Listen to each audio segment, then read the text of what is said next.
my friends. Welcome to Origins. My name's Don Chapman. It's my privilege to be your host. You know, Origins is a forum that uses the evidence of science to validate the truth of creation. Our guest today is Dr. David Menton. Dr. Menton, good to have you with us. Just so everybody knows, for many years you were a professor of anatomy at Washington University School of Medicine in St. Louis, Missouri. But then you got promoted. You now work for Answers in Genesis, live in Kentucky. Is that right? That's right. And today we're doing part 2 on bones and the bones in our body. You've called it God's girders, and we looked at the growth of bones last time. What are we going to talk about today? Well, we're going to talk about, I guess, how you'd take a small bone, like in a baby.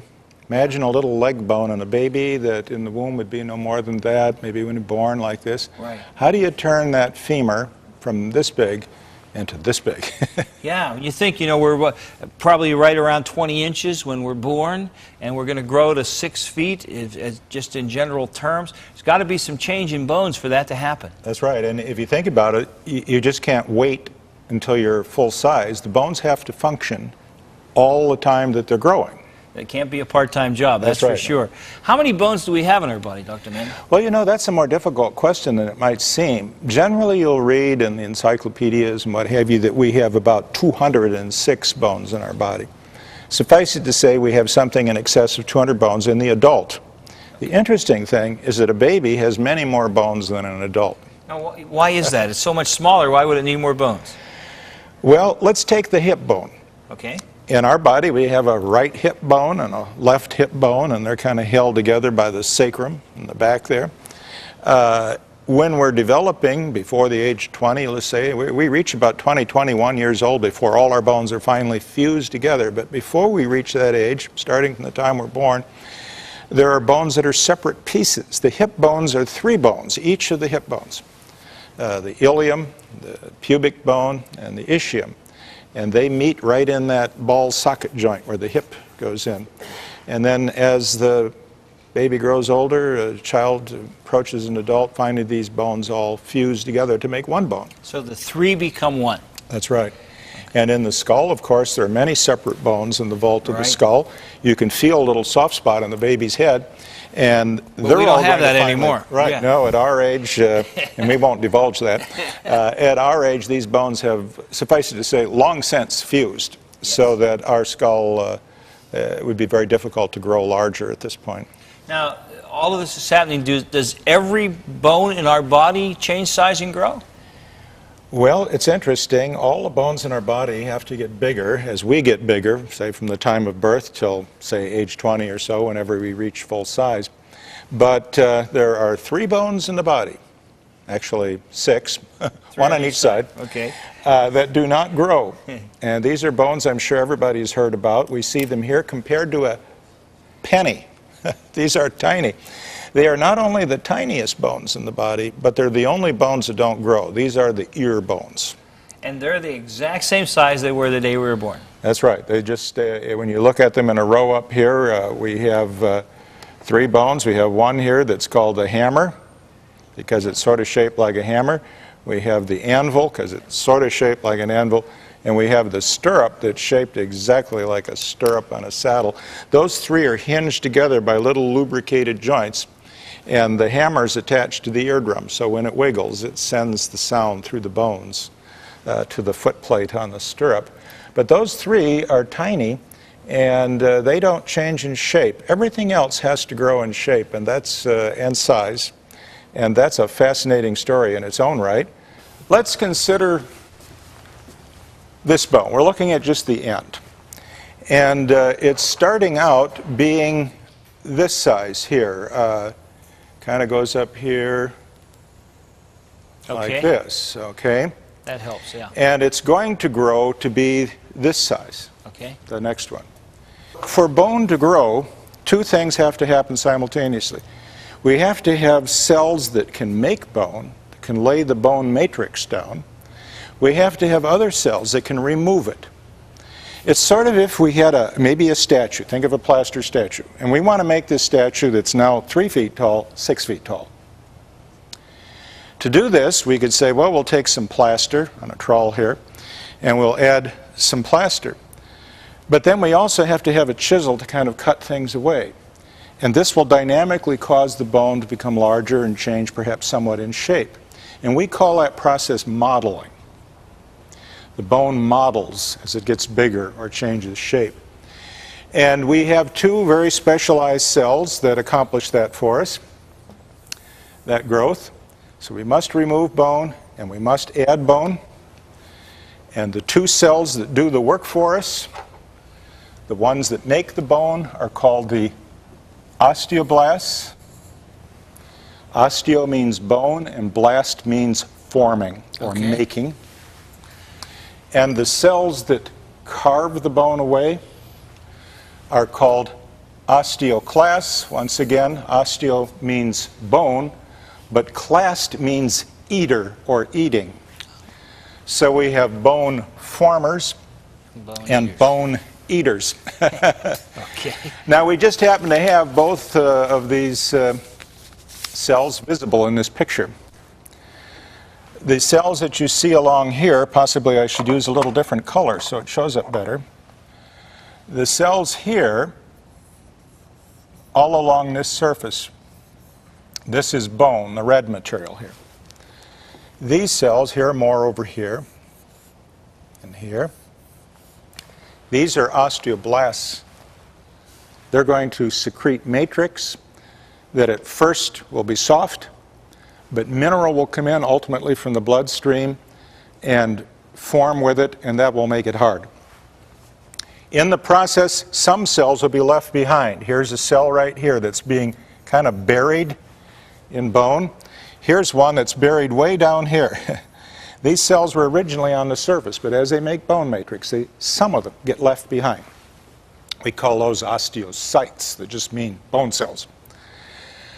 But there's a second cell in here. And here it is right here. We'll make a big arrow because this is a big cell. This is the osteoclast. The osteoclast has several nuclei inside, which allows it to become a very large cell. Look how big this cell is compared to It's 4 or 5 times as big as the osteoblast. these others. Yeah, that's right. And the osteoclast, if you'll notice, is digging a trench in the bone.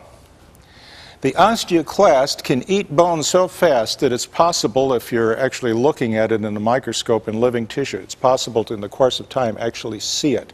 It's like a drill bit going right into the bone.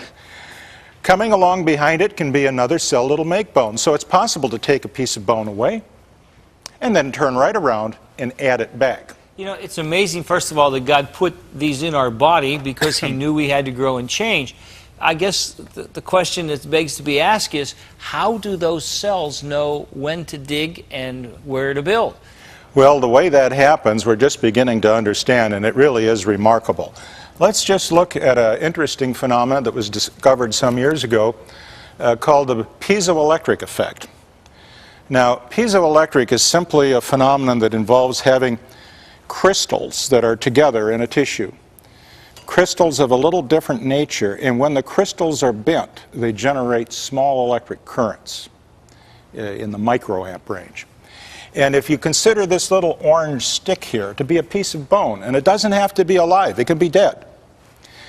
There are crystals in this bone which are arranged in such a way that if we push on the end, imagine this is like a diving board now. Okay. And the arrow is going to jump on the diving board. So let's get it hopping here. Oh, you got to move. Yeah, That's when great. it jumps on the board, Wow. notice it generates electric currents, a negative charge on one side and a positive charge on the other. Unbelievable. Now, as I say, this can be done with a piece of dead bone. It doesn't have to be alive. And it's believed that it is these electric currents that have an effect on the osteoblast, the bone maker, the osteoclast, the bone carver or eater. And so if a force is trying to bend this bone and push it down like somebody heavy standing on the diving board, we have the ability, due to electric currents, to recruit osteoblasts to come up and build in the bottom of the board to give a little bit more strength, and osteoclasts can maybe carve away some of the top of the board to retain its strength to best accommodate this force. See, the bones in our bodies are changing all the time. If we were to push on our forehead for about 6 months or a year, we'd have a dent on our forehead because that force would cause the bones to change shape. Again, due to osteoclasts carving out bone, osteoblasts making bone. Most of us have dents in our skull from our glasses, if you wear glasses. Pull off the glasses, feel where the bow ends, and there will be a little dip there in most people's skull. That's because of the constant pushing of those bows. That's how orthodontics works. That's how it's possible to change the position of teeth. Because by putting wires on them and pulling on the teeth, you're actually changing the bony sockets in which the teeth fit. Right. And makes them become straight. So this is an incredible process. Here is sort of our diving board that we were just looking at, only this time we're looking at real bone. We have stained the bone blue here, and we can see that inside we have osteocytes that have been buried. Okay. On the surface, notice all the osteoblasts down here. We said that if you push down on the bone here, it might cause osteoblasts to build more bone here to resist that push. So we see all these nice osteoblasts lined up along the bottom, making bone as fast as they can. And you see this great big cell right here. Yeah. That's an osteoclast. It's carving the top. Amazing. So the bone is changing. In fact, it's really intriguing. Even if we're not doing anything, we're just standing here, our bones are constantly having pieces of bone removed and then added right back again. You think, well, what good does it do to take bone away and then put it back again? It turns out that there are little microfractures, like a broken leg, only this is happening at the microscope level. There are little microfractures in our bones that are being constantly repaired by just simply turning it over. Take the bone away, put it back. Take the bone away, put it back. And it keeps repairing the little microfractures. So bone, I think, is just one of the most incredible structures in the body. Now, if you really want to have your socks blown off, let's take the femur. That's the bone in the leg here. Here is the neck of the femur, and this is the ball that fits into the hip socket. If we saw right down through the femur and look inside, we see the spongy bone we discussed before. Mm-hmm. And we notice this spongy bone is not just oriented any old way. It's lined up on very, very distinctive lines representing the forces that are coming to bear. So you have fibers that are running this way, or bone beams and this way. And it's oriented in such a way as to best withstand the force that's coming from our hip onto the head of that femur. If we look over here at our femur and we magnify that center area, we can see these beams of bone that are lined up along particular lines here. Now, if a lady becomes pregnant, let's say, and all of a sudden has 20 pounds of weight out in here that she didn't have before, all these little beams in her leg bones and hips and everything will all reorient due to modeling to best accommodate that force. And when the baby's born, they all get modeled back to the way they were again. It's so dynamic. It has built in it the ability to change and be what it needs to be. Yes, and without the ability to change, of course, it wouldn't be very good for us. Now, we mentioned before that if bone were solid all the way across, it would be very heavy. We'd have no place to make marrow. It's just the surface of the bone that's compact, like a metal pipe. Right. And this compact bone has a really remarkable structure. It's quite different than the spongy bone. This drawing sort of tries to illustrate what it's like. First of all, remember our osteoclasts? I said they could drill like a drill bit? Right. They actually drill holes in the compact bone that allow the blood vessels to penetrate down in. And then when they drill the holes, bone forms around the blood vessels. For example, you see this little circle right here. That would be a drilled out hole running right down into the bone like this. And then a blood vessel would drop in there. And the bone would be produced layer by layer in concentric circles in a target pattern converging on that blood vessel. And that's what produces the compact bone. And in each layer, there are collagen fibers or connective tissue fibers like we have in our skin that are arranged like the plies in a radial ply tire. And each layer has a slightly different orientation. So it goes this way here and maybe goes this way down here and then this way here. And that makes the compact bone very strong. We call these Haversian systems, or ostions. Here's a place where at one time there was a big hole drilled right here by an osteoclast. A blood vessel, or two, little capillary, went in right there. And the bone formed around it, layer by layer. First this layer, and then this layer, and it kept going until it got close to the vessel. Notice left behind are these bone cells, the osteocytes. And they communicate with little processes, one to another, in order to get nutrients from the canal where the blood vessels reside. Well, this is the way the whole thing looks in the scanning electron microscope. If we just make a cut through the bone, here is where the blood vessels went through. You can see the layer by layer that was formed coming in here. These little holes you see in here are little pits where the bone cells got left behind, the osteocytes. And you can see ring after ring. That's that radial ply tire effect I was telling you about that makes this bone, compact bone, stronger than cast iron for the same weight. That's an amazing statement, that actually our bones, for the weight that they have, are stronger than cast iron. Yes. And one of the reasons they're so strong is because bone is not just a homogeneous material. If bone were like a rock, you know what happens. You take a rock and you drop it on the ground, and depending on what kind of rock it is, it can shatter. It's hard, but it's brittle. Bone contains a hard, brittle material called hydroxyapatite. It's made out of calcium and phosphate ions, and it's a very hard crystal. But if that were the end of the story, if we fell down, we'd break our bones, they'd just shatter. But blended in with the mineral, here is a bone cell sitting in its little nest, and all around it we see bone in the scanning electron microscope. And the bone is not homogeneous material like fudge or something like that. It's fibrous. Notice all these little fibers in here. Those fibers are connective tissue fibers like we see in our skin, and they're blended in with the mineral.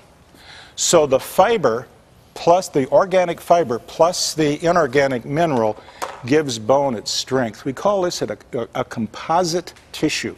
It has two components like fiberglass. Fiberglass has a fiber component and a glass component. And the two together give properties you wouldn't get from either one alone.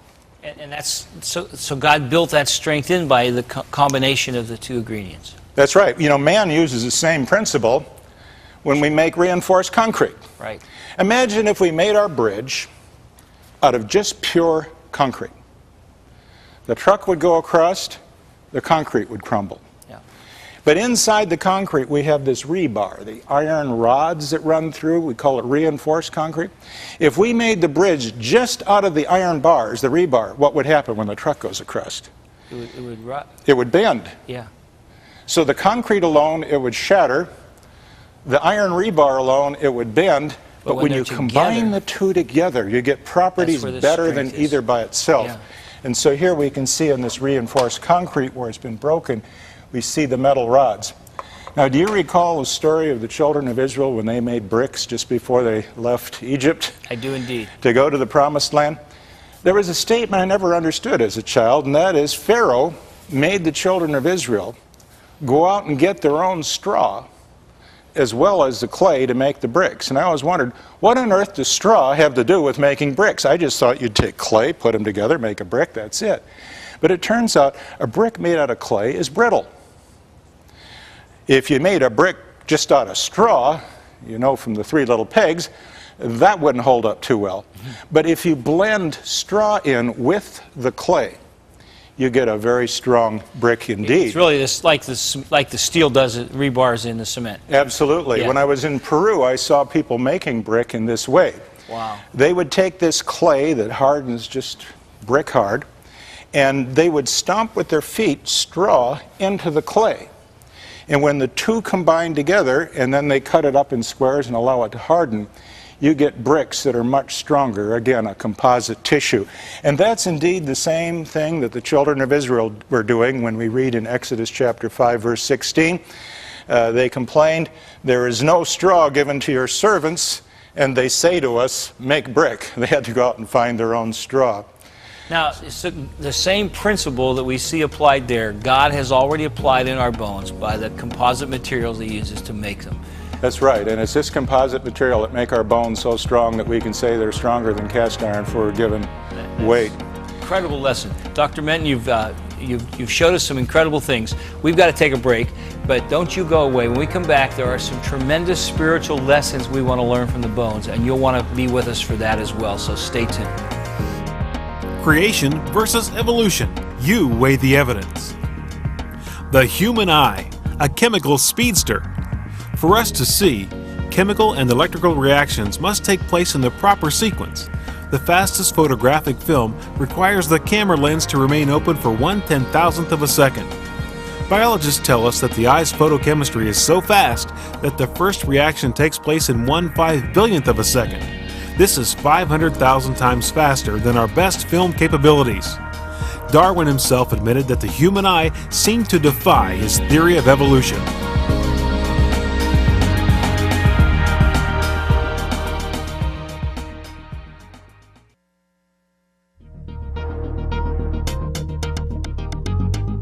Today's guest on Origins, anatomist Dr. David Menton, is a speaker for Answers in Genesis.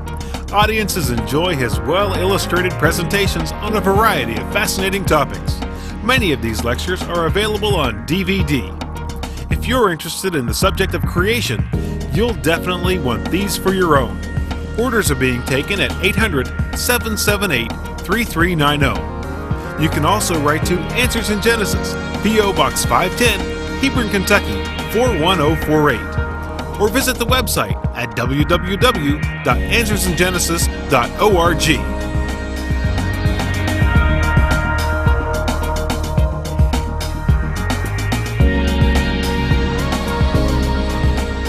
We're back from our break with Dr. David Menton. We've been talking about bones, and Dr. Menton has brought us a great lesson on how God has made our bones so that they can shape and adapt as we grow and change during our lives. But there's some spiritual lessons in our bones as well, isn't there, Dr. Menton? That's right. You know, there are many organs of our body that are mentioned in the Bible, and certainly bones are one of them. The Lord clearly says in Job that He created our bones, and you know, it's interesting what His bones went through to heal our troubled bones. In Psalm 22, for example, we read an incredible, insightful view of what it must have been like for Jesus Christ on the cross. There we read, and I believe Jesus is saying, "I am poured out like water, and all my bones are out of joint." Certainly crucifixion would have pulled all the bones out of joint. "I can count all my bones.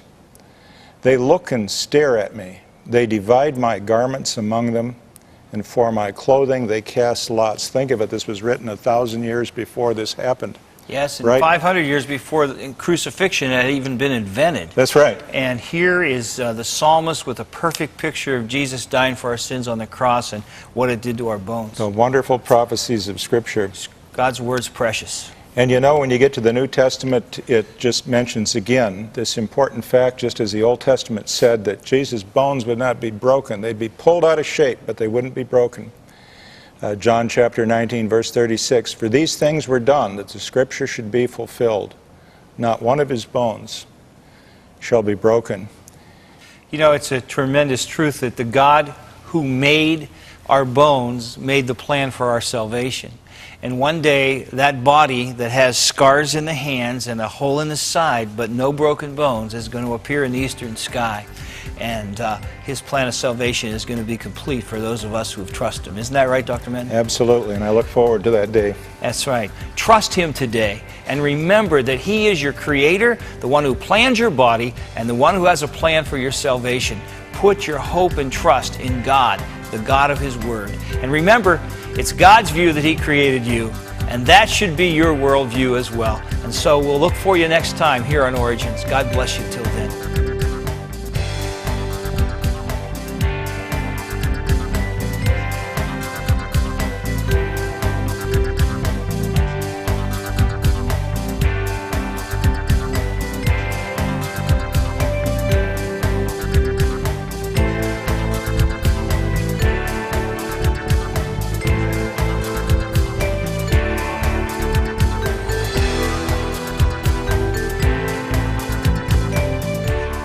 Thank you for watching this edition of Origins. If you'd like a copy of the PowerPoint information presented today, you can download a PDF file of program number 809 from our website at www.originstv.org.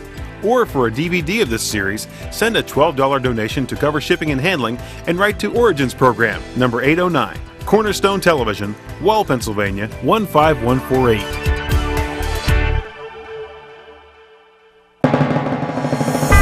Origins is made possible by the faithful prayers and the financial support of you, our Cornerstone Television family.